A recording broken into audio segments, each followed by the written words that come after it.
Hello दोस्तों, आपका Mahadev Shiv Shankar channel में स्वागत है। आज हम सुनेंगे गुप्त नवरात्रि की कथा।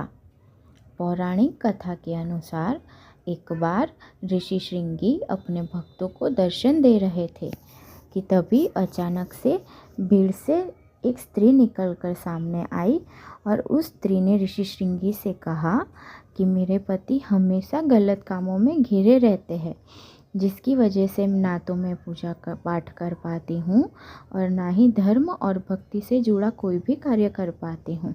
लेकिन मैं माँ दुर्गा की उपासना करना चाहती हूँ।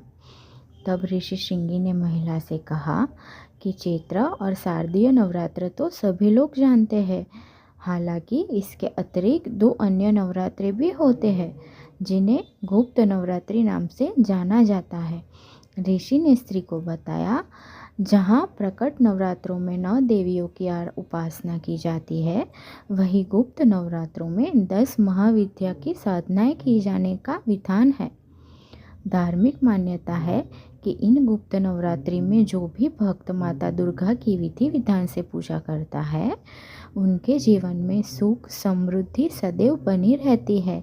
ऋषि श्रृंगी आगे कहते हैं कि लोग लोभी, कामी, मांसाहारी और पूजा पाठ न करने वाला व्यक्ति भी यदि गुप्त नवरात्रि में माता की विधि विधान से पूजा करता है तो उसे भी इस जीवन में कुछ भी करने की ज़रूरत नहीं होती है।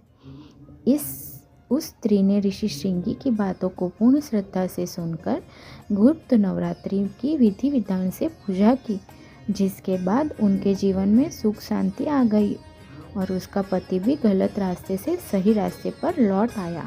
जय माँ दुर्गे, जय माँ भवानी, जय शिव शंकर।